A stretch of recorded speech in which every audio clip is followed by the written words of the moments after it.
Difícil imaginar uma cena mais paulista do que essa. 100.000 pessoas protestando embaixo de chuva na Praça da Sé. E toda vez que São Paulo se reúne nessa praça, a história do país pode mudar. Eleições diretas quando? Todo mundo!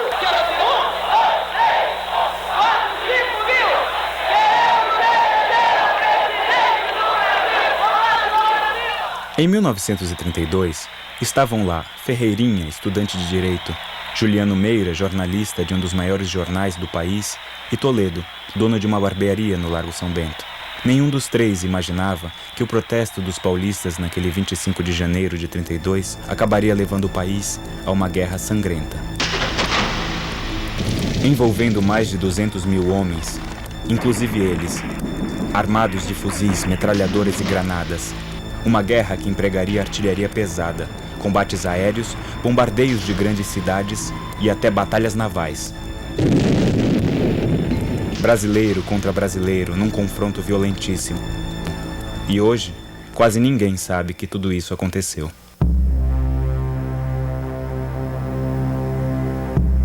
A história da Guerra de 32 começa antes de Juliano, Toledo e Ferreirinha nascerem, 40 anos antes do comício da Praça da Sé, quando os militares brasileiros derrubaram o imperador e deram início à República.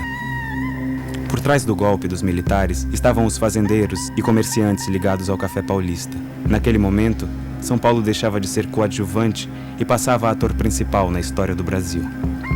Nos primeiros 40 anos da República, mudavam os presidentes, mas o modo de governar era sempre o mesmo: defender a qualquer custo a economia do café, principal produto de exportação do país. A produção de café, que não era vendida no mercado, o governo comprava e queimava se fosse preciso. O importante era manter o preço do café lá em cima. E não adiantava reclamar, porque as eleições eram fajutas. Menos de 5% dos brasileiros votavam, e os resultados eram manipulados pelos partidos republicanos estaduais, controlados pelos fazendeiros. Era o auge do coronelismo e do voto de cabresto. As cidades cresciam. Milhares de imigrantes chegavam, o país mudava, mas os coronéis não percebiam. Em 1929, mesmo ano em que Toledo assumiu a barbearia do pai, Juliano começou a trabalhar no jornal e Ferreirinha entrou na faculdade de Direito, a Bolsa de Nova York quebrou. O abalo da economia internacional causou forte crise no mercado do café. O desemprego e a fome aumentaram. No Brasil, as reivindicações dos trabalhadores eram resolvidas pela polícia com prisões e pancadas. A classe média, que já não tinha espaço político, sentiu-se estrangulada economicamente. Uma das poucas alternativas que os jovens da classe média tinham era seguir a carreira militar: cabo, sargento, tenente. Foram justamente os tenentes, que usavam armas como ferramenta de trabalho, que deram um basta na velha república. Em 1929, os fazendeiros do café paulista brigaram com os fazendeiros do leite de Minas Gerais. Os tenentes aproveitaram que a política do café com leite azedou e fizeram uma grande rebelião, tomando o controle dos quartéis no Brasil inteiro. Era a Revolução de 30. A ação dos tenentes nos quartéis recebeu o imediato apoio da população nas ruas. O presidente Washington Luiz foi derrubado e mandado para o exílio.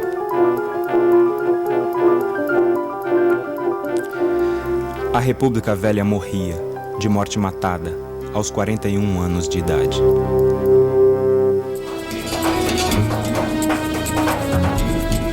Os tenentes colocaram na presidência da República o candidato que tinha enfrentado os velhos republicanos na eleição anterior, o gaúcho Getúlio Vargas.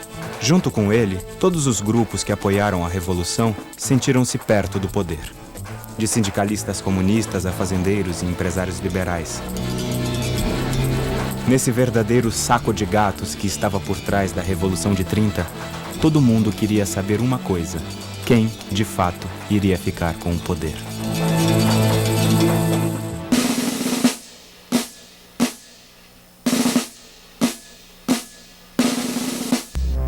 Em São Paulo, jovens liberais do Partido Democrático apoiaram a Revolução de 30. Por isso, esperavam que Getúlio nomeasse para o governo do estado Francisco Morato, homem do Partido Democrático. Em vez disso, Getúlio nomeou João Alberto, um tenente pernambucano que tinha participado da Revolução nos quartéis.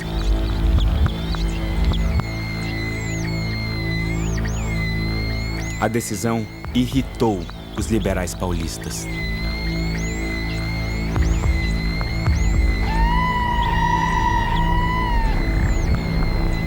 Nos 2 primeiros meses de governo, João Alberto autorizou um comício do Partido Comunista na Praça da Sé. Decretou um aumento salarial de 5% e jornada de trabalho de 40 horas para os trabalhadores das fábricas. E ainda distribuiu para os tenentes revolucionários terras de fazendeiros endividados com o Banco do Estado. Os liberais do Partido Democrático desejavam que a Revolução de 30 desse uma leve modernizada no país, sem mudanças radicais que ameaçassem os seus privilégios. Mas depois do primeiro mês de João Alberto no governo de São Paulo, os liberais paulistas começaram a desconfiar que os tenentes pudessem estar ligados aos comunistas, buscando mudanças profundas.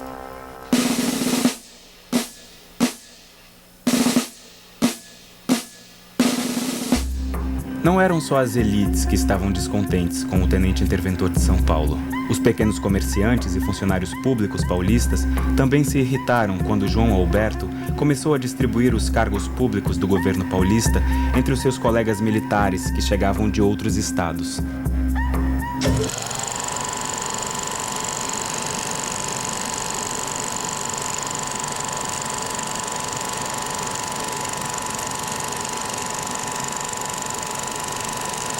No final de 1930, as elites e boa parte da classe média paulista andavam contrariadas com os caminhos da Revolução de 30.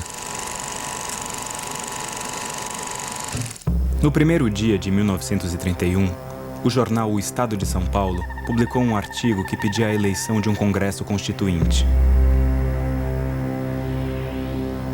Getúlio tinha fechado o Congresso e nomeado interventores para os estados. Segundo o jornal, já era a hora do país voltar à normalidade democrática. A defesa da Constituinte repercutiu em todo o país. Na semana seguinte, o presidente Getúlio Vargas respondeu ao jornal paulista através de um tenente de sua confiança, Juarez Távora. O tenente declarou que era cedo para eleições, alegando que a máquina dos velhos republicanos ainda podia manipular os resultados eleitorais. Declarou ainda que os paulistas só pensavam em si e não no Brasil. O tiro saiu pela culatra. Ao atacar São Paulo, o porta-voz de Getúlio acabou unindo os paulistas contra os tenentes e o próprio Getúlio. Os estudantes de direito do Largo São Francisco passaram a fazer pequenos comícios contra a ditadura de Getúlio, pedindo a Constituição urgente. Inflamaram a população a tal ponto que o tenente interventor de São Paulo, João Alberto, resolveu passar a repressão policial. Entre os dias 3 e 4 de abril de 1931, 18 pessoas ligadas ao Partido Democrático foram presas. O jornal A Gazeta, que fazia oposição aos tenentes, foi invadido e destruído por ordem de João Alberto. Como precaução, João Alberto ainda ordenou a retirada das armas do exército no estado de São Paulo, deixando os quartéis paulistas com o mínimo poder de fogo possível. O tenente João Alberto conhecia muito bem o perigo das rebeliões nos quartéis.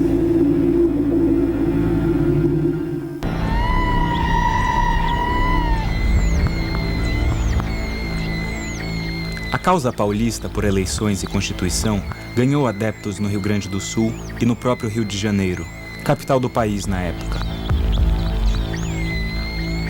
Getúlio e os tenentes viam o cerco se fechar contra eles.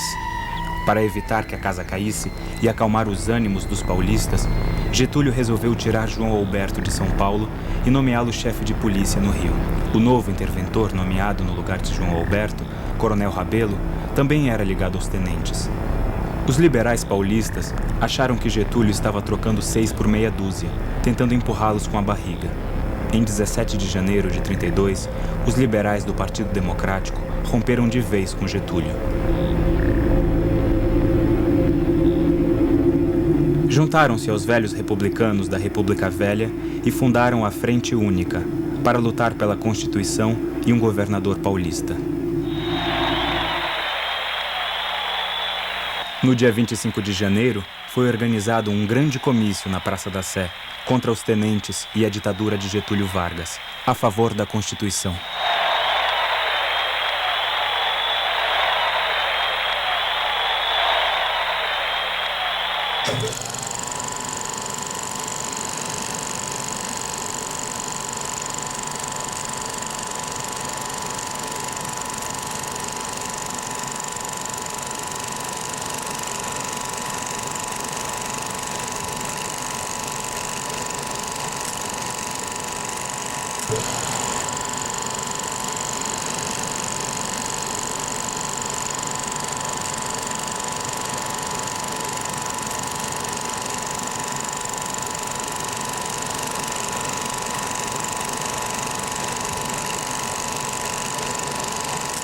O comício de 25 de janeiro esquentou os ânimos dos paulistas. Os estudantes passaram a agitar a cidade. Neste comício, Ferreirinha está chamando os tenentes de eunucos de Getúlio. A mídia multiplicava os efeitos dos comícios na população. Para cutucar o orgulho dos paulistas, a imagem dos bandeirantes como heróis da terra foi estampada por toda a parte. Getúlio e os tenentes temiam que a fúria paulista contaminasse o país. No dia 25 de fevereiro, à meia-noite, caminhões com tropas do governo federal pararam na Praça Tiradentes, no Rio de Janeiro. Desceram 12 oficiais e 80 soldados. Entraram no jornal Diário Carioca, que defendia a Constituição e atacava os tenentes. Quebraram tudo. 5 redatores e 6 tipógrafos ficaram feridos. A mesma coisa tinha acontecido poucos dias antes em Belém.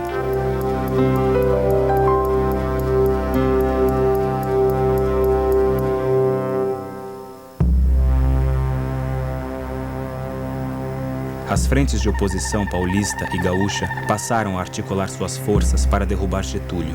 O clima nas ruas contagiava os militares. Em diversos pontos do país, havia militares que não gostavam de ver os tenentes mandando mais que os generais. Em São Paulo, o general Isidoro Dias Lopes e o coronel Euclides Figueiredo conversavam com o general Bertoldo Klinger, do Mato Grosso. Preparavam um plano militar para uma rebelião contra os tenentes e Getúlio Vargas. O general Klinger deveria começar um movimento revolucionário, trazendo para São Paulo 5.000 soldados bem armados que se juntariam no Vale do Paraíba a 10.000 soldados paulistas rebelados. O governador gaúcho, general Flores da Cunha, dizia que mandaria tropas gaúchas em apoio. O governador de Minas também mandava recados que enviaria tropas para apoiar a revolta contra Getúlio. A data prevista para o levante era o dia 14 de julho, data da Revolução Francesa. Mas as coisas não aconteceram bem assim.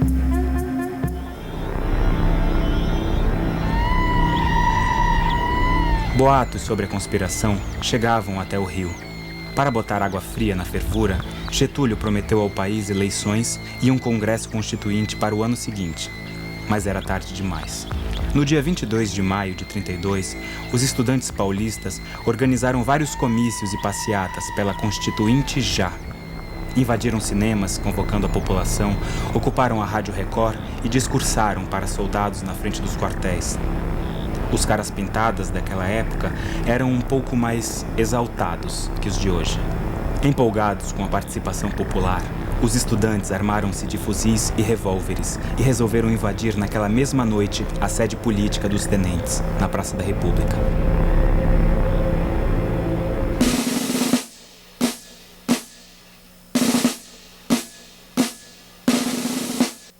Dentro da sede política tenentista, os partidários dos tenentes tinham revólveres e uma submetralhadora. Os estudantes atacaram. Disparavam da Praça da República de peito aberto. Eram alvos fáceis para os tenentistas trancados no quarto andar. O tiroteio foi longo.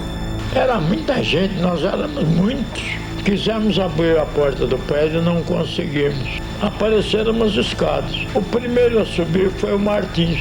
Subiu por uma escada das escadas e também não demorou a cair. com o peito picotado por uma rajada.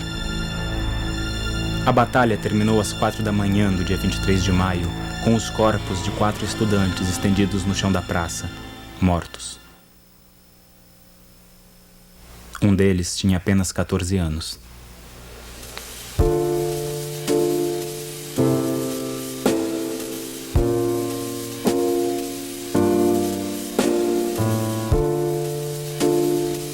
Naquele 23 de maio, São Paulo parou para o enterro dos 4 estudantes mortos.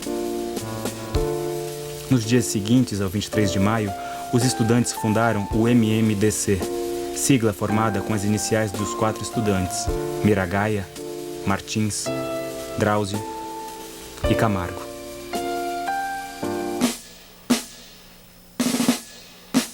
A missão do MMDC era conclamar a população à guerra e organizar a revolução.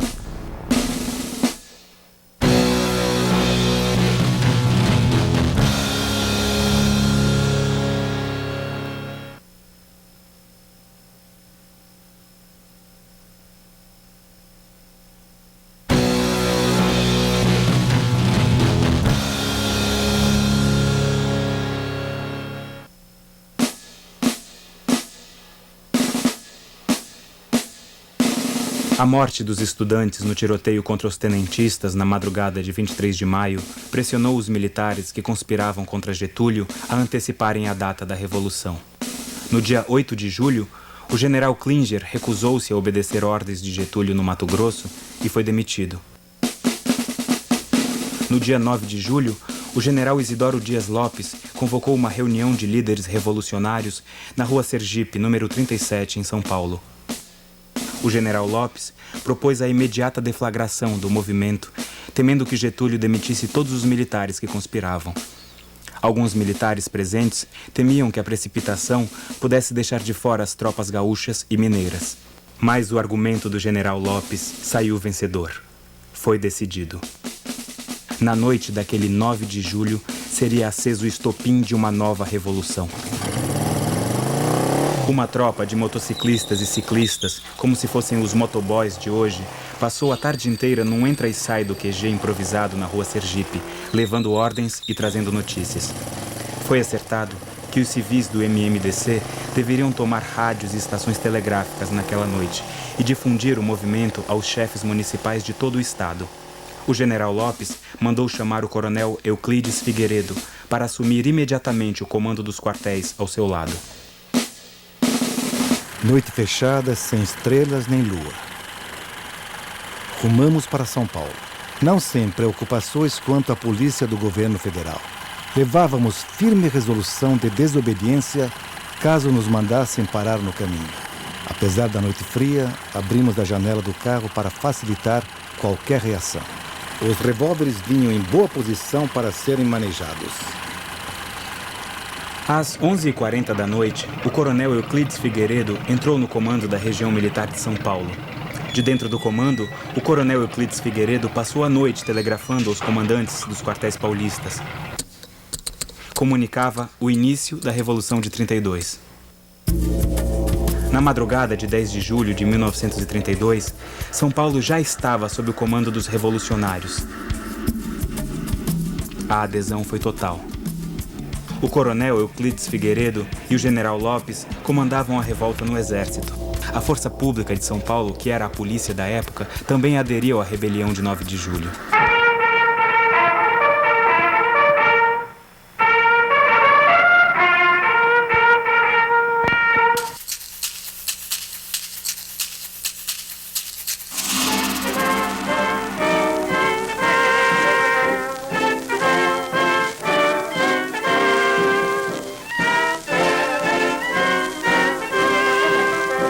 Ao amanhecer do dia 10, as primeiras tropas paulistas desfilavam pelas ruas da cidade para o delírio da multidão.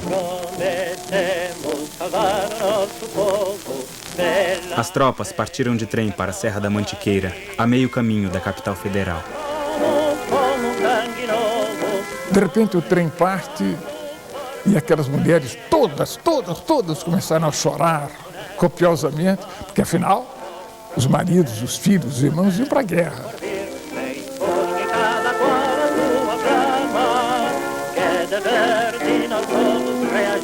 Os jornais anunciavam a guerra e conclamavam os jovens paulistas a se alistarem e seguirem para o fronte.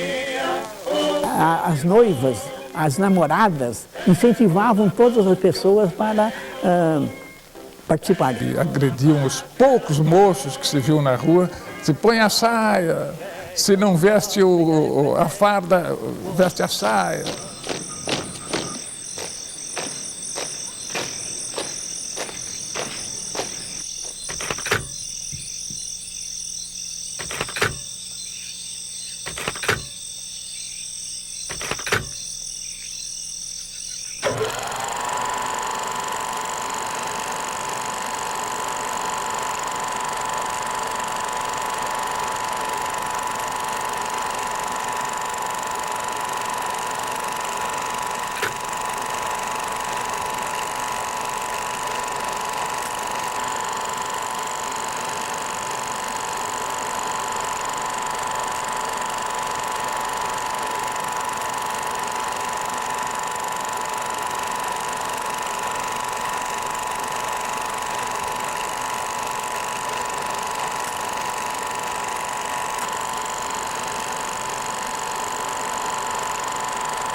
Assim que o ex-interventor de São Paulo, tenente João Alberto, agora chefe de polícia no Rio, soube do levante paulista, mandou prender todos os homens ligados à causa paulista no Rio de Janeiro. Na sede do governo federal, o general Góes Monteiro, comandante do exército de Getúlio, começou a contabilizar forças e mobilizar as tropas federais para enfrentar os paulistas.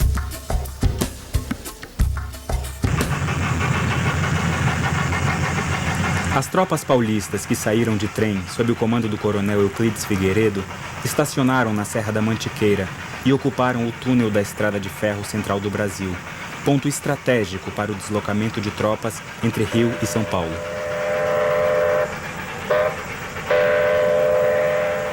Os soldados tomaram posições no alto das escarpas. A ordem era esperar a chegada dos mineiros e gaúchos para avançar sobre o Rio de Janeiro. Enquanto isso, Getúlio Vargas trocava telegramas com o general gaúcho Flores da Cunha, tentando a todo custo que ele mudasse sua decisão de apoiar o levante paulista.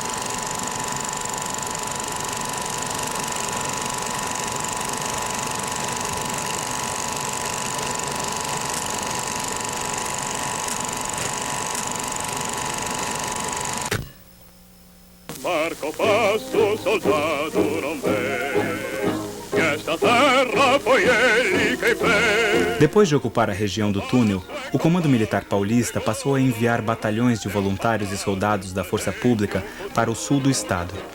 Os homens partiam alegres, achavam que estavam indo confraternizar-se com tropas aliadas que chegavam do sul.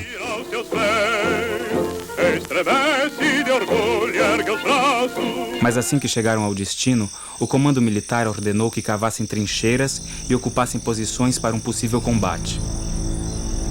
O Comando Revolucionário Paulista ainda não sabia se vinham do sul aliados para a confraternização ou inimigos dispostos a matá-los.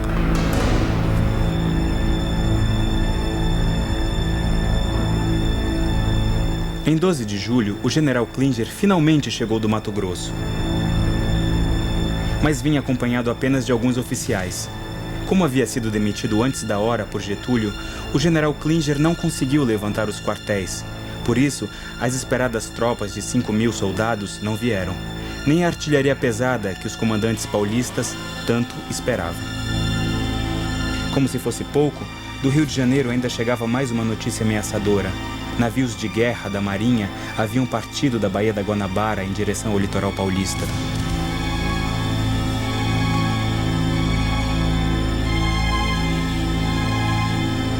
Além dos navios de guerra, o comandante do exército getulista, Góes Monteiro, enviou uma primeira tropa em direção a São Paulo, pela estrada de rodagem, já que os paulistas tinham ocupado a passagem ferroviária do túnel. Na altura de São José do Barreiro, toparam de frente com a infantaria da Força Pública Paulista.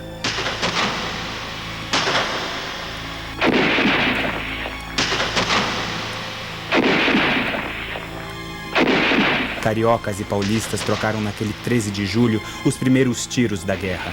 A tropa, enviada por Góes Monteiro, não conseguiu avançar pela rodovia e recuou. A guerra seria mais longa que os dois lados imaginavam.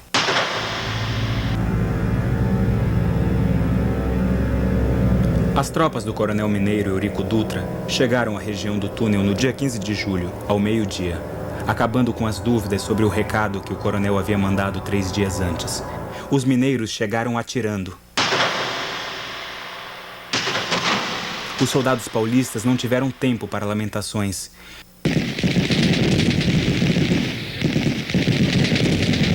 Metralhadoras e fuzis pipocaram de ambos os lados durante 4 dias seguidos.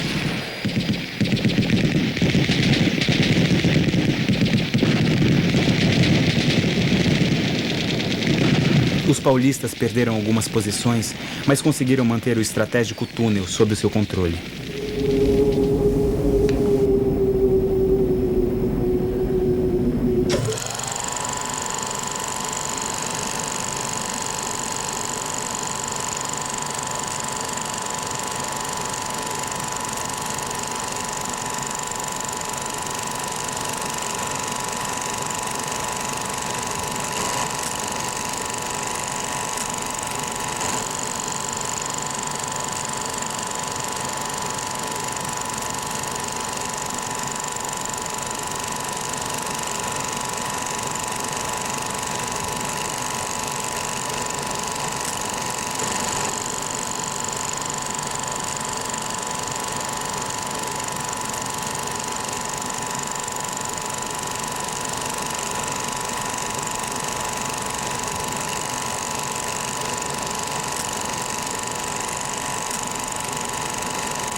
No dia 15 de julho, o delegado de Guaratinguetá, acompanhado de 15 civis armados, descobriu a presença de fuzileiros navais da Marinha de Getúlio na região de Cunha. Os fuzileiros haviam desembarcado em Paraty e subido a serra. No mesmo dia, os dois grupos entraram em combate.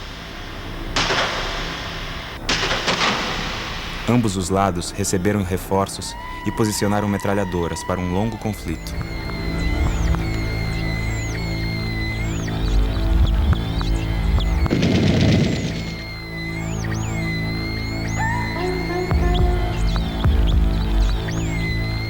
Na frente sul, os paulistas que esperavam os gaúchos para a festa também tiveram uma grande surpresa. Chegaram mais de 6.000 soldados vindo dos 3 estados sulinos. Vinham por todos os lados, mandando bala nos paulistas.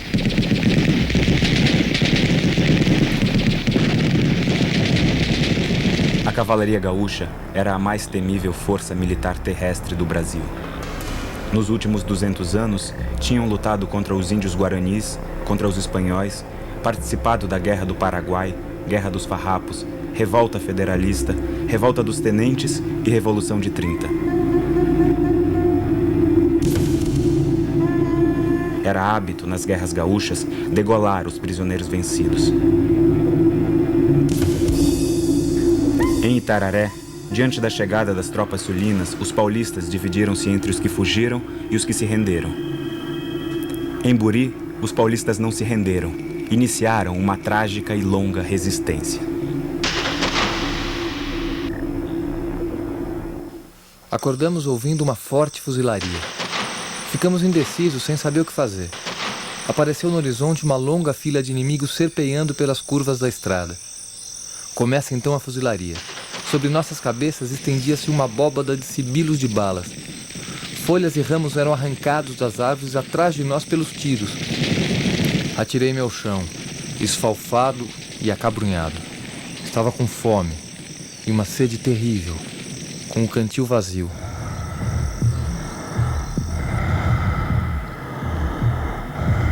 Terminado o primeiro mês de guerra, o Comando Militar de São Paulo possuía um quadro nada animador da situação.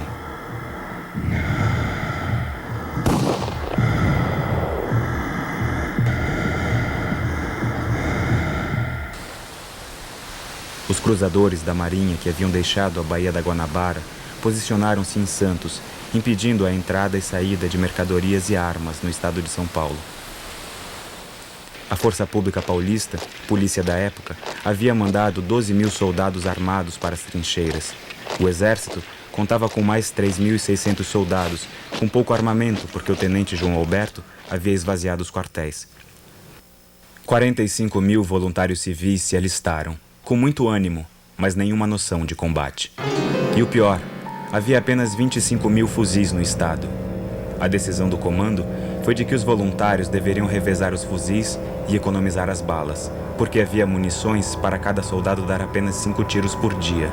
Os paulistas contavam ainda com 6 aviões no Campo de Marte. Do outro lado, as tropas federais de Getúlio, com a adesão dos exércitos gaúcho e mineiro e a chegada de diversos batalhões do Nordeste, contavam com mais de 200.000 combatentes regulares. Farta munição, artilharia pesada, navios de guerra e mais de 50 aviões.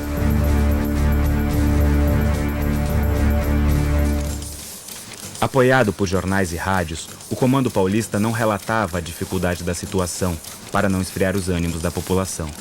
Só as vitórias eram divulgadas. A imprensa de São Paulo, os jornais, que era o que predominava, controlados pelo governo, todos os dias nos diziam que as nossas tropas estavam avançando, ganhando, né? Mas o meu professor de geografia, vizinho de casa, comentava comigo, como é que a geografia não coincide com a notícia? Se eles estão de tal lugar para tal lugar, eles estão recuando e não ganhando. A riqueza suprema, a única riqueza que São Paulo quer, a vitória, a vitória, a vitória. Os feitos heróicos dos combatentes se espalhavam pelo estado com incrível rapidez. As derrotas corriam como boatos atribuídos a traidores.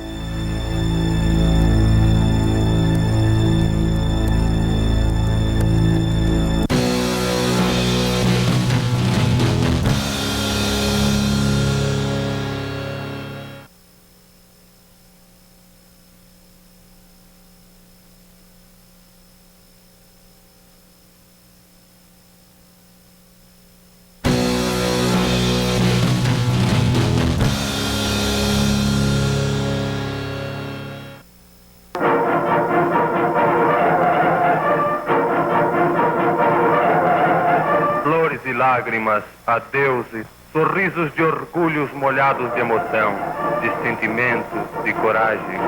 É a monção da glória que parte para a conquista da lei, em nome da lei, com um só lema, Constituição.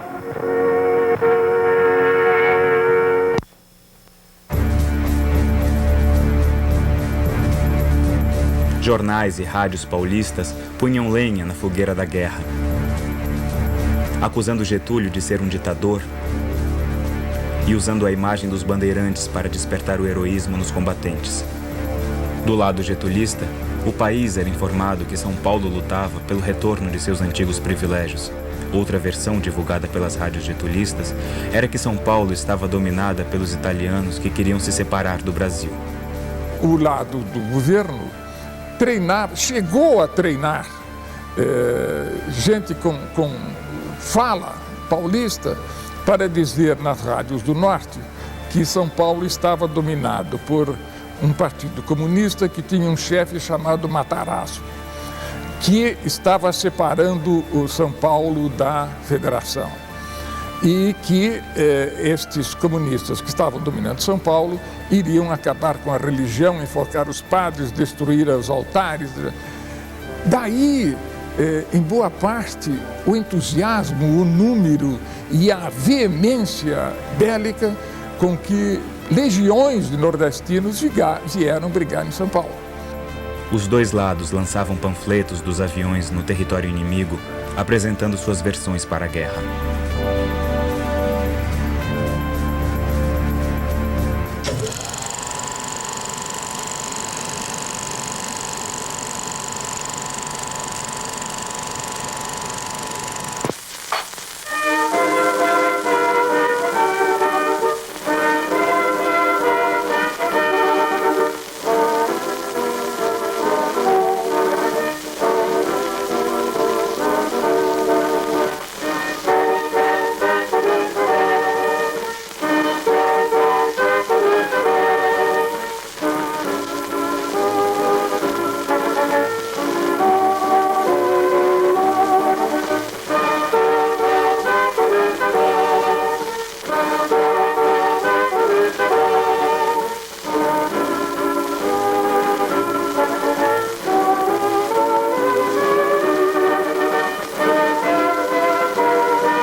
Quem pusesse a cabeça fora da trincheira tomava bala de metralhador, porque era uma chuva contínua de metralha. E por baixo desse guarda-chuva protetor, vinham os soldados do terceiro aerolíneo se arrastando para aproximar-se da trincheira para tomá-la de assalto. Porque nós não punhamos a cabeça fora da trincheira, mas com um espelho na ponta de um pau, punhamos o espelho assim e víamos quando os soldados se aproximavam. Nessa hora, granada em mão, tirava aquele grampo e de dentro da trincheira, sem pôr a cabeça para fora, jogávamos a granada em mão nos soldados.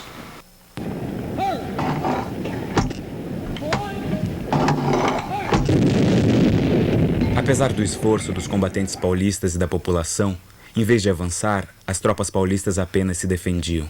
Geralmente, tiro de cair é da retaguarda para cair. Não, disfarçaram os canhões e foram pôr em localização exata para dar tiro direto nas nossas trincheiras. As tropas paulistas terminaram o mês de agosto entrincheiradas em 6 frentes diferentes, sob o fogo cerrado de metralhadoras e bombardeio intenso de aviões e canhões federais.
No dia 3 de setembro, hidroaviões do governo federal bombardearam o Forte Itaipu, em Santos, sede do quartel-general dos revolucionários. Poucos dias depois, os mesmos hidroaviões bombardearam a central elétrica de Cubatão, tentando cortar o fornecimento de eletricidade da capital.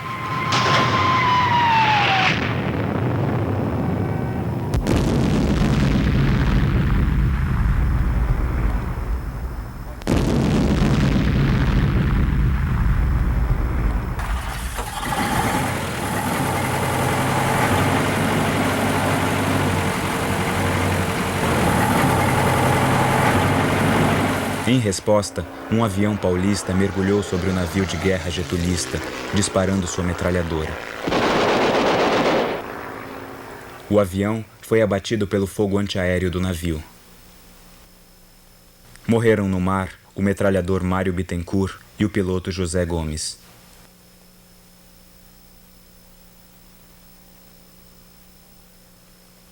Durante a Guerra de 32, Santos Dumont, que passava férias no Guarujá, ao lado do Porto de Santos, enforcou-se em seu quarto.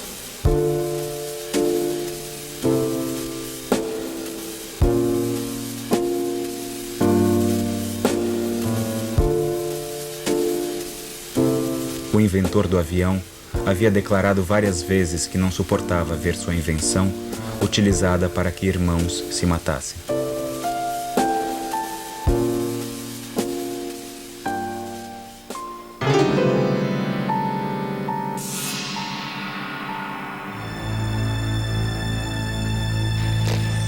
Na frente sul, milhares de soldados getulistas, comandados pelo general Valdomiro Lima, romperam a resistência paulista em agosto, após violentos combates. E em setembro, já avançavam em direção a Botucatu.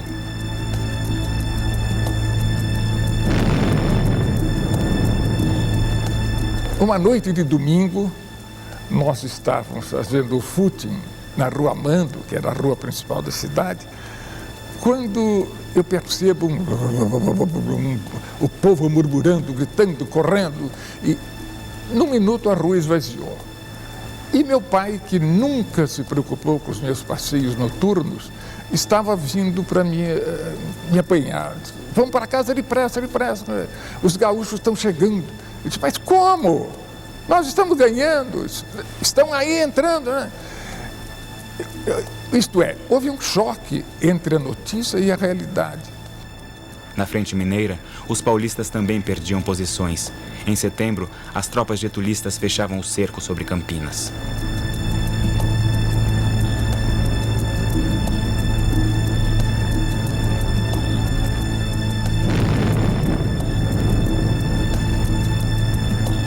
Os vermelhinhos, como eram chamados os aviões getulistas, começaram a sobrevoar e despejar bombas de mais de 40 quilos sobre Campinas.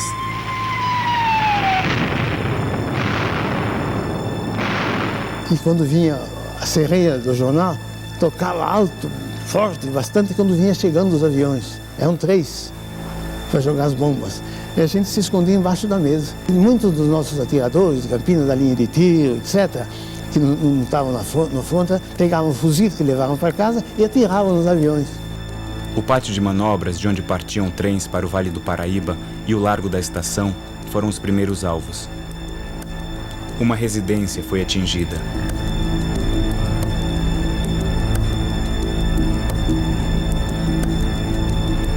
No dia seguinte, campineiros que partiam da estação em um bonde foram feridos no bombardeio aéreo. O menino Aldo Chiorato morreu. Estava na estação, onde caiu uma bomba e matou um menino de 8 anos. Filho do tintureiro que morava na Avenida Campos Sales. Meio Campinas acompanhou o enterro do menino. Foi uma coisa muito triste. Essas informações chegavam à capital paulista, causando um princípio de pânico na população, que já estava apavorada desde que os vermelhinhos getulistas começaram a sobrevoar a cidade e lançar bombas no aeroporto do Campo de Marte.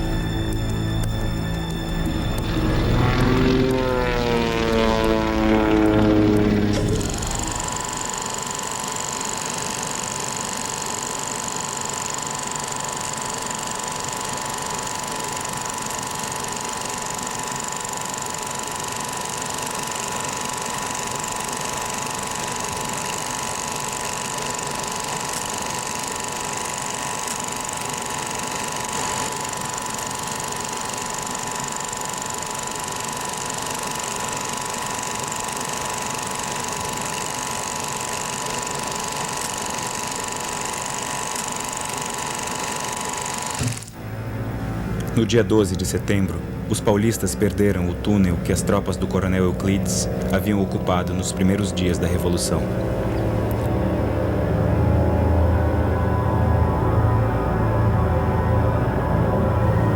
Foi uma perda dramática, em que os soldados paulistas eram metralhados enquanto recuavam. Nos dias seguintes, tropas getulistas tomaram Cruzeiro, obrigando os paulistas a abandonar as posições que mantinham em Cunha e recuar até Aparecida do Norte. Os confrontos na frente do Vale do Paraíba causaram centenas de mortes durante os 3 meses de combate.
No dia 24 de setembro, 2 aviões paulistas ainda atacaram as posições das tropas getulistas recém-conquistadas em Cruzeiro. Mas não adiantava mais. Naquela altura, os paulistas já haviam perdido a guerra.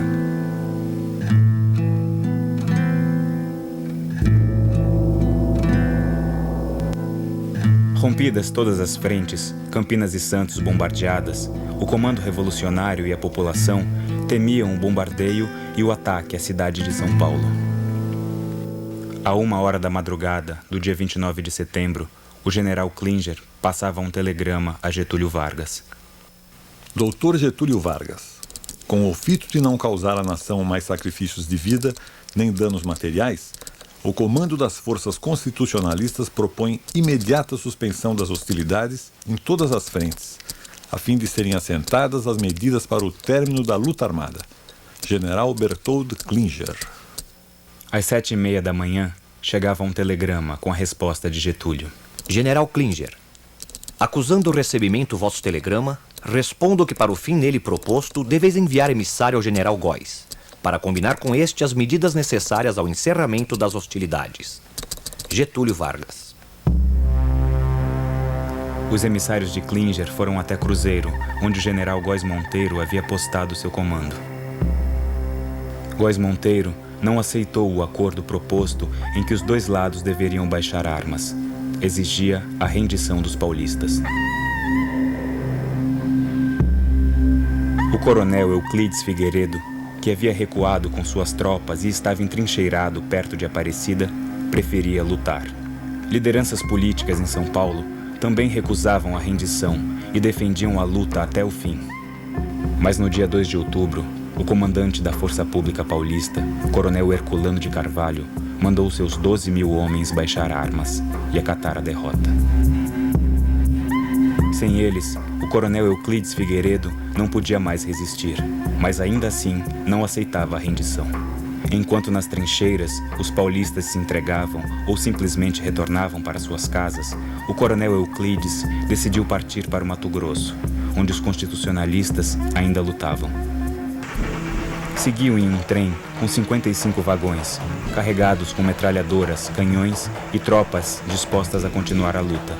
Atrás dos 55 vagões ia o trem blindado. Na madrugada de 3 de outubro, o coronel Euclides recebeu informações que o coronel Herculano de Carvalho havia entrado em entendimento com Góes Monteiro. As tropas da própria Força Pública Paulista tomavam posições para impedir sua passagem de trem por Jacareí. Euclides e seus homens abandonaram o trem no caminho e se dispersaram. A guerra acabava.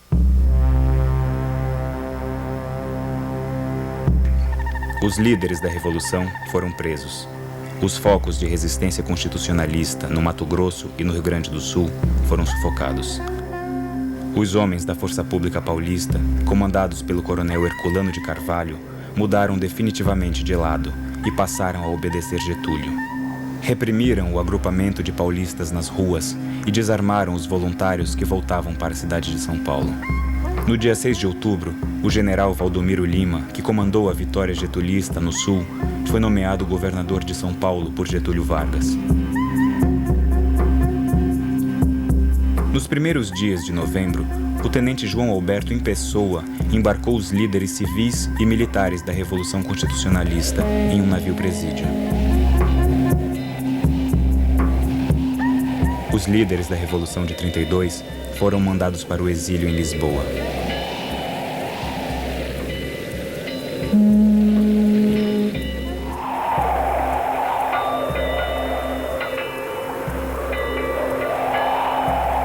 Os líderes partiram, mas a defesa da Constituição ficou.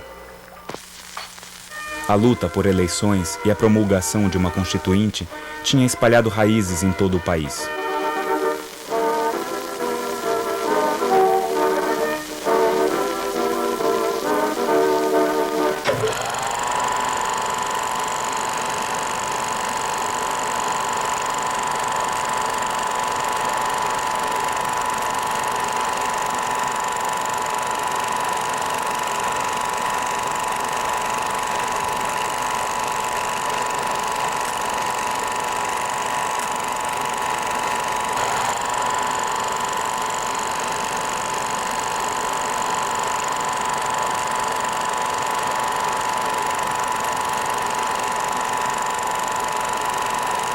Em 1933, realizaram-se em todo o Brasil eleições para o Congresso Constituinte. Em 34, a nova Constituição foi aprovada. Em 37, Getúlio fechou novamente o Congresso e instituiu uma ditadura que durou 8 anos.